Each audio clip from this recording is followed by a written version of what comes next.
ऐसे लोगों को ढूंढ पाया जो मुझसे बेहतर लिखते हैं, बेहतर सोचते हैं, बेहतर बताते हैं। कमाल हो जाएगा, मैं जीत जाऊंगा। जब आप लोग मुझे हराएंगे तभी मेरी जीत होगी।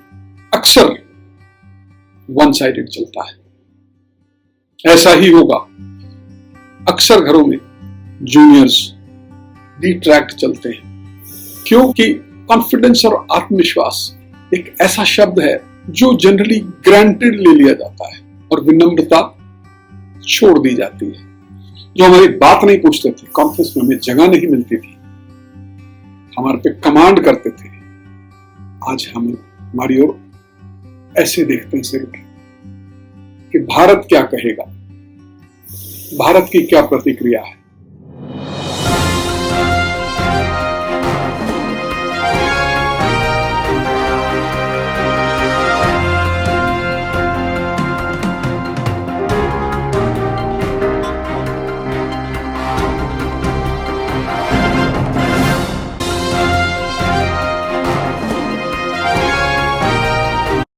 नमस्कार दोस्तों, प्यारे बच्चों, बहनों, भाइयों, आज आपकी सेवा में 7वां एपिसोड और 8वां पॉइंट लेकर हाजिर हुआ। मुझे उम्मीद है आपको पिछले 6 एपिसोड और 7 पॉइंट जमे होंगे। वर्ड जमे होंगे यूज कर रहा हूं और अच्छे लगे होंगे। आपकी प्रतिक्रियाएं मिल रही हैं, देख रहा हूं। आप और दीजिए, अभी कम है।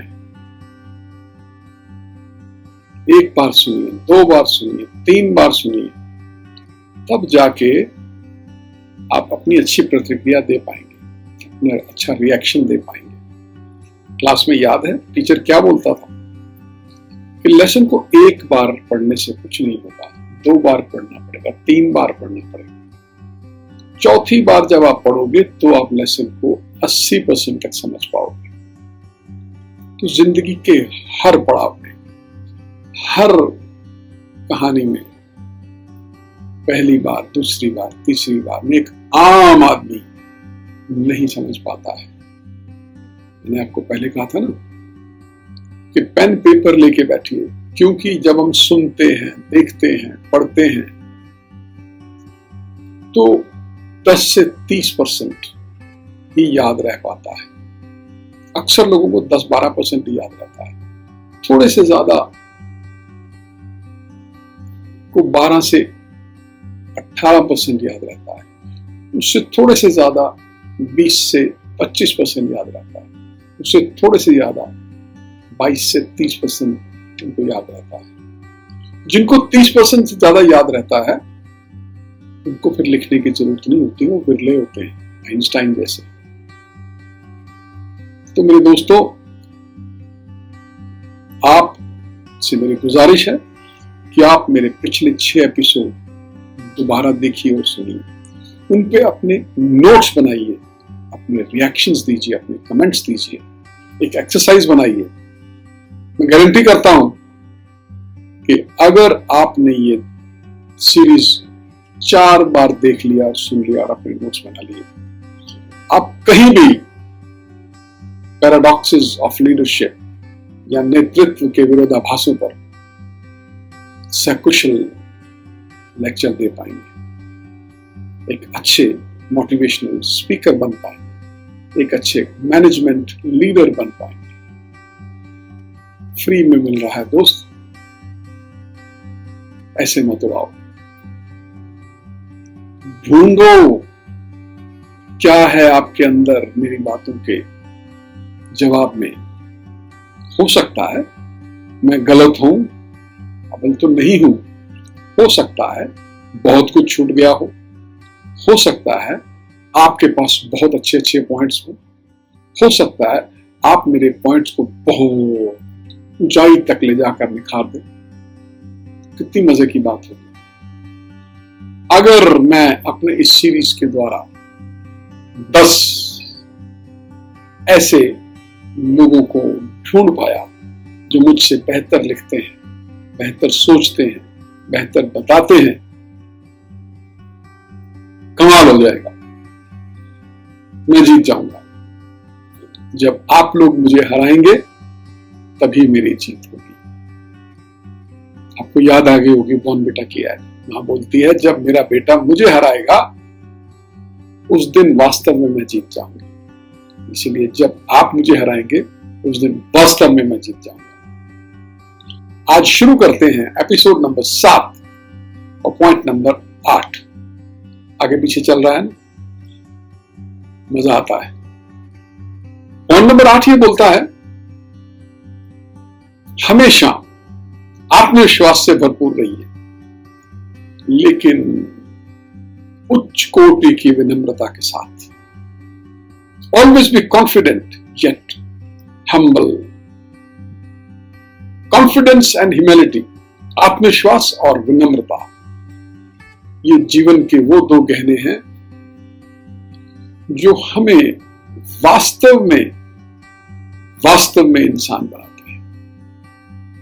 इंसान को ही नहीं, बाकी जीवों में भी देखो, जिनमें आत्मविश्वास और विनम्रता होती है वो इंसान के करीब रहते हैं। इंसान उनको पालता है, उनका ध्यान रखता है, उनको पोसता है, दोस्त बन जाते हैं। तो जब हम नेतृत्व कर रहे हैं किसी टीम का, किसी मिशन का, किसी प्रोजेक्ट का, किसी काम का, तो ये दो गुण कैसे हमारी जीत निश्चित करेंगे? जादू है ये, वाकई में जादू है। आत्मविश्वास और विनम्रता लगते हैं ना दोनों विरोधाभासी। भाई अगर आत्मविश्वास है तो विनम्र होने की जरूरत क्या है? कह दो पक्का है, ऐसा ही होगा। लेकिन यही तो जादू है, यही तो पॉइंट है।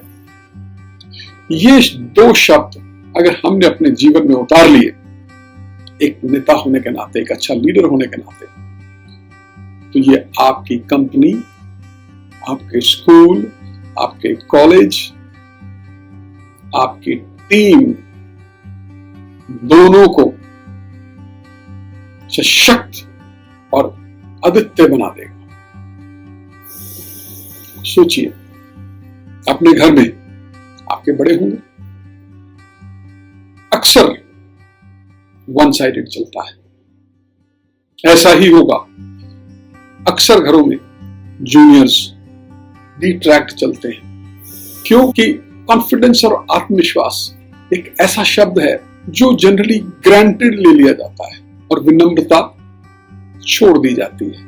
मैं पिता हूं, मैं बड़ा भाई हूं, मैं मैनेजर हूं, मैं टीचर हूं, मैं लेक्चरर हूं, मैं प्रोफेसर हूं, मैं प्रोजेक्ट का हेड हूं, मैं थानेदार हूं, मैं कमांडर हूं, तो मेरी ही बात अटल सत्य है, मेरी ही बात माननी चाहिए।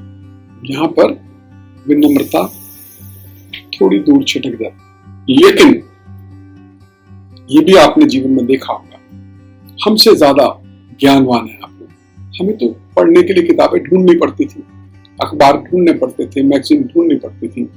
आपके तो हाथ पे है, फोन खोलिए, गूगल बाबा में क्वेश्चन डालिए, सब कुछ आपके सामने। तो आप तो बहुत सशक्त हैं, बहुत सशक्त हैं आप।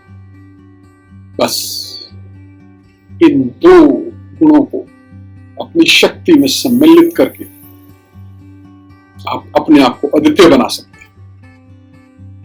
आप जैसा दूसरा बहुत मुश्किल से मिले।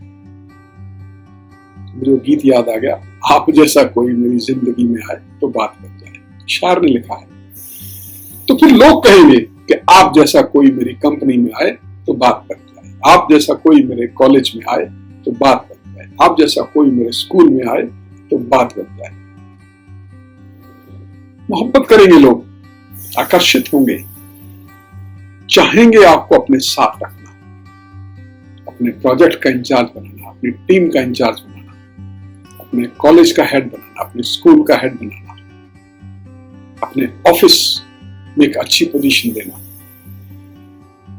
दोनों बातों को ध्यान में रखिएगा, आत्मविश्वास और विनम्रता ऐसे चलती है। आत्मविश्वास ऐसे ऐसे बढ़ता चला जाता है, तो विनम्रता भी साथ साथ में बढ़नी चाहिए। लेकिन अक्सर ये ऐसे धीरे नीचे रह जाता है और ये ऐसे आ जाता है। जब ये ऐसे आ जाता है तो हमारे सिर पर चढ़ जाता है, विनम्रता कहीं खो जाती है। लेकिन जो इंसान विनम्रता को अपने साथ रखता है ऐसे, तो कमाल हो जाता है। तो वो फिर आज का नेता देखें तो नरेंद्र मोदी बन जाता है। जब वो संघ में थे तो अटल बिहारी वाजपेयी और आडवाणी साहब थे टॉप पे, संघ के नेता भी थे। एक बहुत भारतीय नेता पटेल साहब की जगह उनको सीएम बनाया गया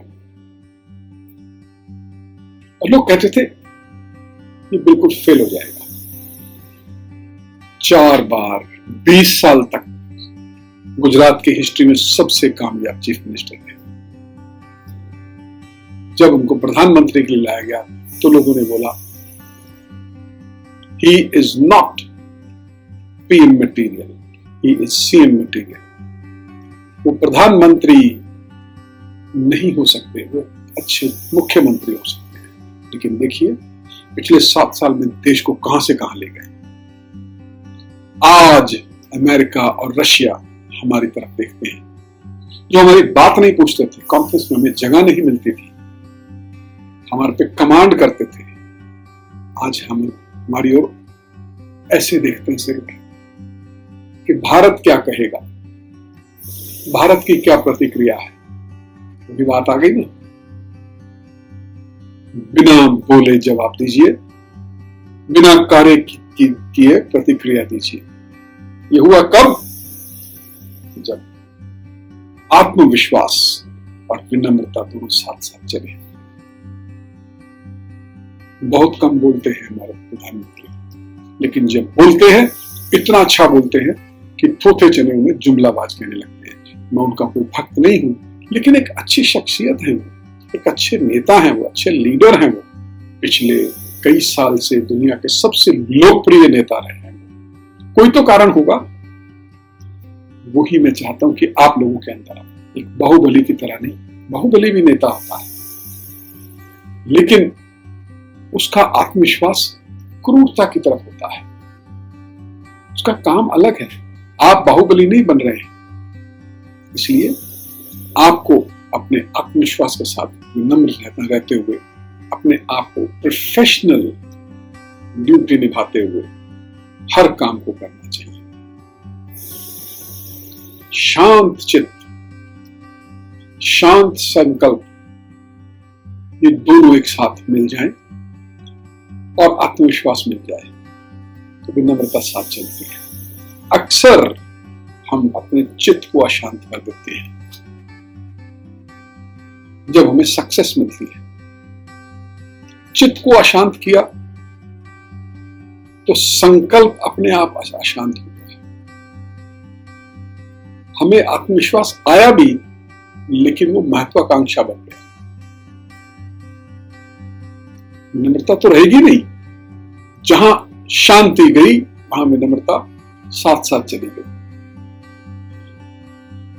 विनम्रता के साथ शांति, शांति के साथ विनम्रता, दोनों एक दूसरे के पूरक। तो मेरे दोस्तों, अगर आपको अच्छा लीडर बनना है, अगर आपको एक सक्षम, समर्थ और सक्सेसफुल लीडर बनना है,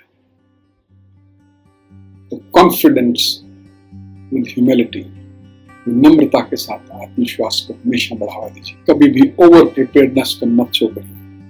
अत्यधिक तैयारी, जरूरत से ज्यादा तैयारी नहीं करिए। बेहद सक्षम होना जरूरी है, लेकिन अगर आप अत्यधिक तैयारी कर ली और जरूर से ज्यादा सक्षमता ले ली, तो आप दूसरों के लिए अपने आप को जोखिम में डालेंगे, क्योंकि आपके लिए बहुत दुखदायी, बहुत परेशान करेगा। जब हम विनम्र हो जाते हैं तो हम स्वयं स्वीकार्य हो जाते हैं और दूसरों की कमियों को दरकिनार कर देते हैं, उसकी तरफ ध्यान नहीं देते हैं। चाहे कोई आपके कार्य प्रणाली में आपसे ऊपर हो या आपसे नीचे हो, वो हमेशा आपकी विनम्रता के आधार पर ही आपको और आकर्षित होता है। और जब वो आकर्षित होता है तो अगला स्टेप वो देखता है आप कितने आत्मविश्वासी हैं, आप कितने कॉन्फिडेंट हैं। जब ये दो गुण आपके प्रदर्शित हो जाते हैं तो पिछले 7 पॉइंटों में चर्चा किए गए विशेषताएं भी आपकी दिखने लगती हैं। न केवल आपको भी निश्चिंतता देती है, बल्कि आपके साथ जुड़े ऊपर के और नीचे दोनों को निश्चिंत करती है कि आप एक बड़े ही सक्षम, उदार और स्ट्रांग लीडर हैं। और दूसरे शब्दों में कहें, एक कंपैशनेट या सच्चे और महान नेता मार्केट में बहुत ही ज्यादा इज्जतवान होते हैं, उनकी बहुत इज्जत होती है। आप क्या चाहते हैं? केवल पैसा कमाना और थोड़े समय के लिए इज्जत पाना? तो आप छोड़ दीजिए विनम्रता, आप छोड़ दीजिए आत्मविश्वास, लिख के फकीर बन जाइए, लकीर के फकीर बन जाइए। आप देखेंगे कि आपके नीचे, बहुत नीचे, बहुत नीचे, बहुत नीचे जिनको आपने सिखाया होगा, वो आपके सामने सामने कहीं कहीं ऊपर पहुंच जाएंगे और आप उनसे नीचे होते चले जाएंगे। आपने देखा होगा दफ्तरों में, अक्सर फैक्ट्रियों में, स्कूलों में, कॉलेजों में, कि अकड़ू, एरोगेंट, सख्त मिजाज लोगों को नौकरी के 10, 20, 30 साल बाद अपने से 10, 20 साल छोटे लोगों को रिपोर्ट करना पड़ता है। उस वक्त उनको अच्छा लगता है कि मैंने शोर मचाया, मैंने गाली निकाली, मैंने बदतमीजी करी, उसने मेरी बात सुन ली, लेकिन बाद में क्या होगा ये देखिए। तो इसलिए दोस्तों, फिर मैं कहूंगा कि इस टॉपिक पर भी, इस पॉइंट पे भी घंटों बात हो सकती है। तो ये मैं आप पे छोड़ता हूं। इसके आगे इसकी डोर आप पकड़िए और एक विचारों की श्रृंखला बनाइए, लिस्ट बनाइए और मुझे भेजिए। मैं चाहूंगा कि आप इस महानता को अर्जन करें, आप इस खुशी को अर्जन करें कि आप इस टॉपिक पे 1 घंटा, 1.5 घंटा, 2 घंटा बोल सकें, केवल इस टॉपिक पर, कॉन्फिडेंस एंड ह्यूमिलिटी। और मुझे लिखें, सिखाएं, बताएं कि मिस्टर बाली, तुम तो अभी बच्चे हो, ये देखो, ये देखो, ये देखो। मुझे बहुत अच्छा लगेगा, कमाल हो जाएगा। तो दोस्तों, मिलते हैं अगले एपिसोड में और 9वें पॉइंट में। तब तक के लिए नमस्कार। मेरे चैनल को लाइक, शेयर और सब्सक्राइब करते हुए मुझे याद रखिएगा और अपनी प्रतिक्रियाएं जरूर दीजिएगा। धन्यवाद।